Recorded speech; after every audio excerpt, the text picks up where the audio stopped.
And I said, what? He says, well, but this has to be done in secret. Nobody could ever know. I said, go do it. To hell with credit. Just go do it. And so things are being done. Mm-hmm. Now, we don't have to know what's happening. We don't need to know the details. We just need to know that someone's, Bill O'Reilly, someone's looking out for you. And I think there is a component. Remember, it's a fiefdom. Nobody's all in sync. They're all at war with each other. And there's some component that says, holy cow, my wife doesn't have a ticket. Maybe I should do something for the planet because she's going to be stuck here. Mm-hmm. This is someone who wants to have his wife stick around for a while. Sure. So, the other track, which frankly is the more interesting track to me, and it's been slowly coming up, the race analogy on the inside, on the inside rail, horse races, is the consciousness track. Because Art and George and I have been doing these consciousness experiments on Coast for years. Mm-hmm. We have demonstrated that there really is some undefinable, invisible ability of a mass of people focusing on the same objective to affect 3D reality. Mm-hmm. In part, I am sitting here because of that focused technology from Art with the Coast audience, who, when I had the heart attack back in 1999, apart from all of Robin's ministrations and the homeopathics and her, instantaneous, immediate intervention, over the longer term, for that critical first week or so, when Art was focusing people's consciousness on me, there was a difference.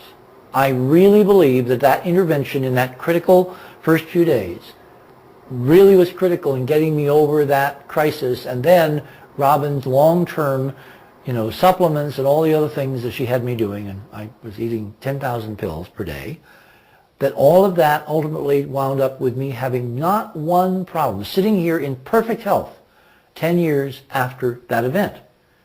So I got to thinking, for obviously personal reasons, what if we could harness that technology, that invisible mind connection, to work on this same problem?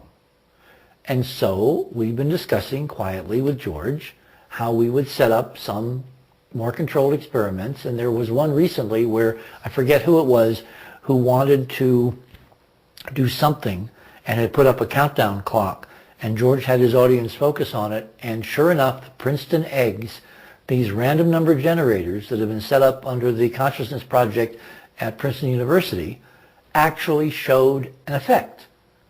On time, on schedule, when people at a certain time of day, I forget when it was, were focusing on the experiment.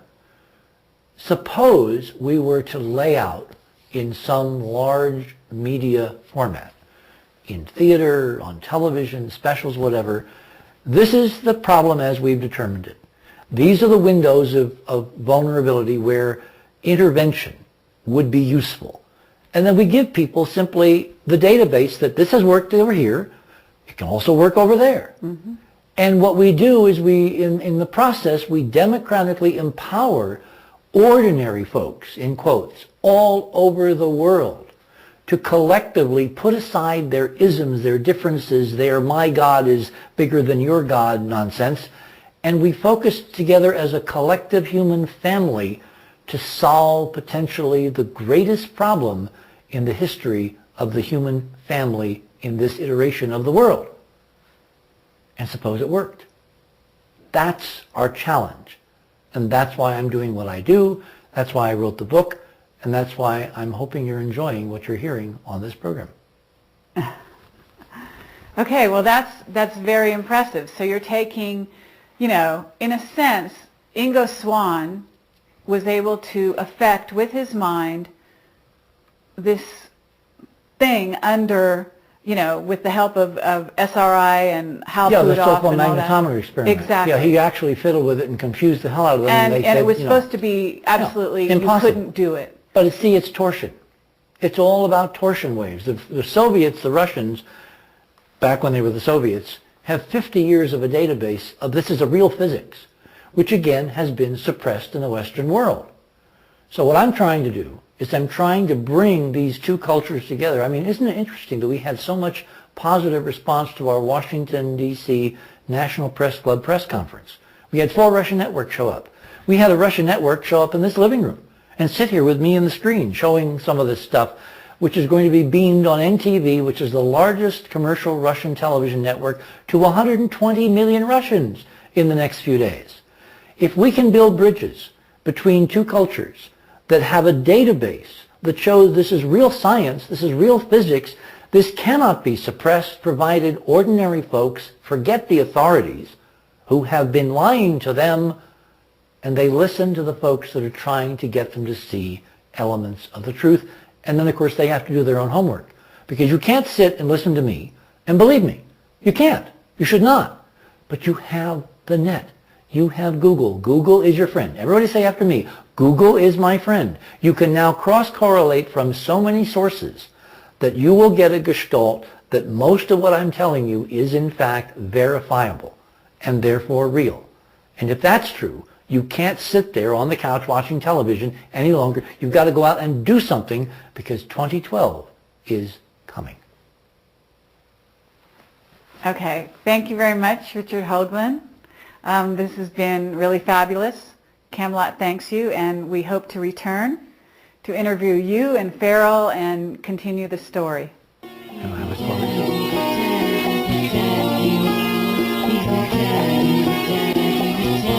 Yeah, I should have.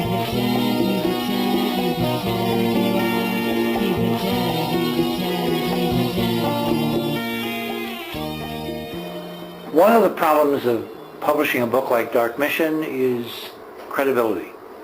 When you make claims, even claims based on evidence, even claims based on a NASA source like Ken Johnston, they are always open to interpretation by many, and they're certainly open to attack in terms of the credibility of your sources. In the last few hours on Amazon.com, there has been a review of Dark Mission published by a former NASA flight controller who not only affirmed that most of what we have put in Dark Mission is correct, but he has also told me through this public venue that there used to be a time when I was doing Coast or doing Bell that the flight controllers would be listening to my expositions on various NASA activities, and that the flight controllers themselves had put all this together as a compilation in the Johnson Space Center library.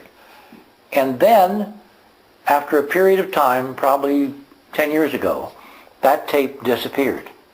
He was disturbed. He went looking for the tape. He then found that he was instructed to stop looking for the tape under penalty not specified.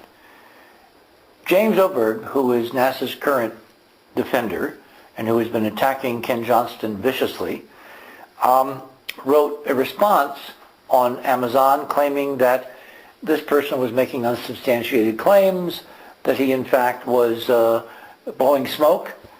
And then a few hours later he posted a second review where he affirmed that in fact this flight controller is exactly who he claims to be.